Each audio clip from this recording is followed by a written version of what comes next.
আসসালামু আলাইকুম সবাইকে। আশা করছি সবাই আল্লাহর রহমতে ভালো আছেন।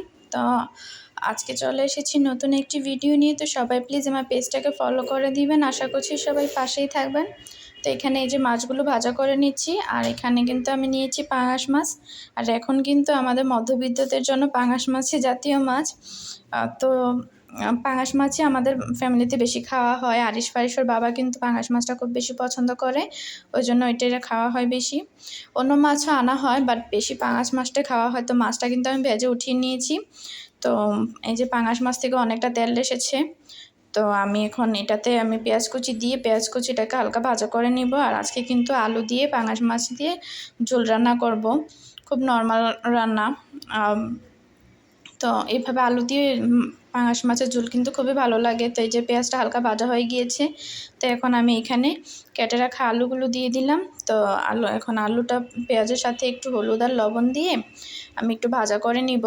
তো সবাই প্লিজ আমার পেজটাকে ফলো করে দিবেন। আশা করছি সবাই পাশেই থাকবেন। তো এই যে লবণ দিয়ে দিলাম, আর একটু হলুদের গুঁড়ো দিয়ে দিব, দিয়ে আমি আলুগুলোকে পেঁয়াজটার সাথে একটু ভাজা করে নিব।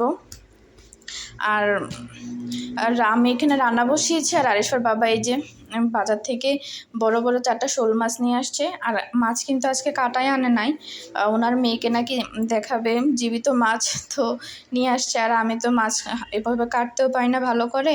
তো এই যে মাছগুলো কিন্তু লাফাচ্ছিল, আমি ভয়ে কাটিও নাই, মাছগুলো এইভাবে ফ্রিজে রেখে দিয়েছি, পরদিন কাটবো তাই। তো মাছ রেখে এই যে আলুটাও ভাজা হয়ে গিয়েছে। তো এখন আলুটা একটু মরিচ গুঁড়ো দিয়ে দিব, আর বেশি ঝাল দিব না। আরিশ-ফারিশ-ওর বাবা ঝাল খায় না ওইরকম। তো তরকারিতে আমি ঝাল খুবই কম দিই। যখন আমি ভর্তা তৈরি করি বা শুটকি ভুনা করি তখন একটু ঝালটা বেশি বাড়িয়ে দিই, কারণ ওনারা ভর্তা বা শুটকি ভুনা ওইরকম বেশি খায় না। তো এই যে তরকারিটাতে মরিচ দিয়ে দিয়েছি। এখন আমি কিন্তু গরম পানি বসিয়ে রেখেছিলাম, তো গরম পানিটা তরকারিতে দিয়ে একটু কষিয়ে নিয়েছি। আর ঝোল দেওয়ার সময় খেয়াল নেই, কিন্তু ঝোলটা একটু বেশি পড়ে গিয়েছে মনে হচ্ছে। তো এখন ঝোলটা অনেকটা ফুটে আসার পর মাছগুলো দিয়ে দিয়েছি, আর দিয়ে মাছগুলো অনেকক্ষণ ফুটিয়ে নিব, ঝোলটাও কম করে নিব। তো সবাই প্লিজ আমার পেজটাকে ফলো করে দিবেন। আশা করছি সবাই পাশেই থাকবেন। আর তো এই যে মাছগুলো প্রায় হালকা ফুটে এসেছে, আর তরকারিতে ঝোলটা একটু বেশি মনে হচ্ছিল, তো আমি অনেকক্ষণ জাল করেছি। আর এই যে ঝোলটা প্রায় একটু কমে এসেছে।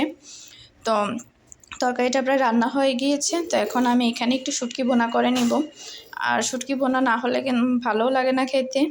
তো আমি একটু শুটকি বা একটু ভর্তা রাখার চেষ্টা করি। আরিশর বাবা মাঝে মাঝে ভর্তা খুঁজে বা একটু শুটকি ভুনাও খুঁজে, ওনারও একটু খেতে ইচ্ছে করে।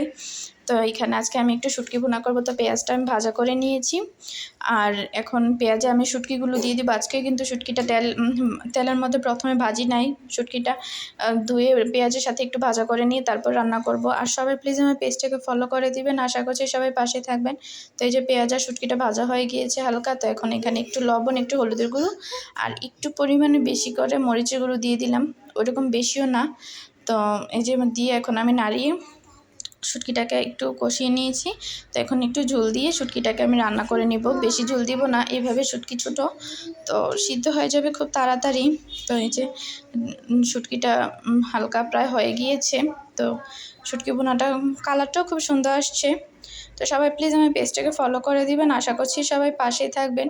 এরকম শুটকি ভুনা হলে কিন্তু খাবার খাওয়ার সময় অন্য কিছু আর লাগে না। তো সবাই ভালো থাকবেন। আল্লাহ হাফেজ।